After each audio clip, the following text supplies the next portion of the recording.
Today we're talking about integrity. Specifically, we're talking about what the Bible has to say about integrity.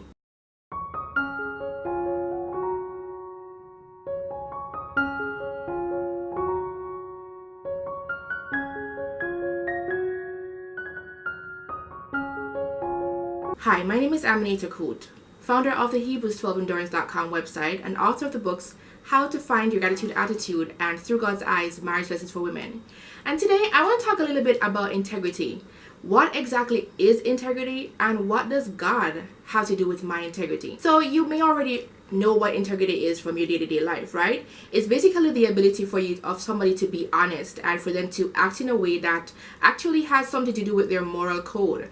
So normally when we say that somebody has integrity, it's a good thing, right? Because we're talking about how that person is always able to stand up for themselves or what they believe in. We're talking about a person's ability to actually live by what they say they believe, right? Now, why does the Bible or why does God care about our integrity? The obvious answer is the fact that as Christians, we represent Christ because the Bible says that we're actually witnesses for Christ. Now, if we're a witness of somebody who calls himself truth, what does that mean for me? Well, if I am going to be representing somebody who is truth, it means that I must always be true, right? It means I must always speak the truth. It means I must always comport myself in a manner that is actually, truthful, right? So a couple of weeks ago, I did some research on what it meant in the Bible to be, to have integrity. And something that kept on coming up was the word innocence. When you go back to the Hebrew, there are actually two words that are translated in the Bible to mean integrity. The words are tom and tuma. But here's what I found interesting about the translations. A lot of the times, it actually translates to mean actually innocence. What that means to me is that when we actually act with integrity, it proves our innocence. So you may be wondering, why does God care so much about my integrity? Well, apart from that whole witness things, there are a few other reasons. You see, the person who walks with integrity is a person that God says is walking uprightly.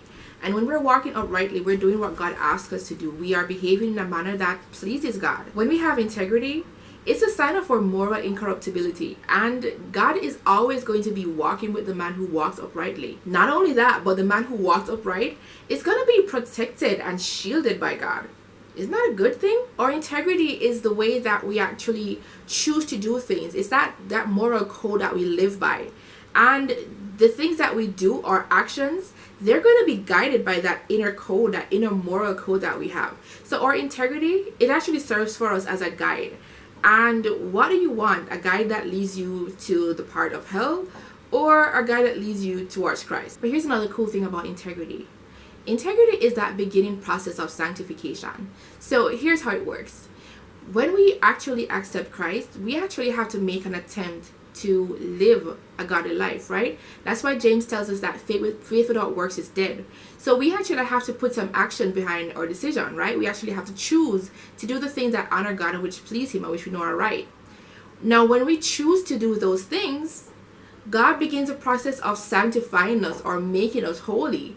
And holiness is something that we really should aspire to because in Leviticus 19 verse 2, God says, "Be holy, for I am holy." So if we serve a holy God, we actually have to begin the process of becoming holy. And we do that knowing that our righteousness in and of itself is as filthy rags. But when we take on the righteousness of Christ, then we truly become like God. So now it's your turn. What's your take on integrity? Share with me in the comments below.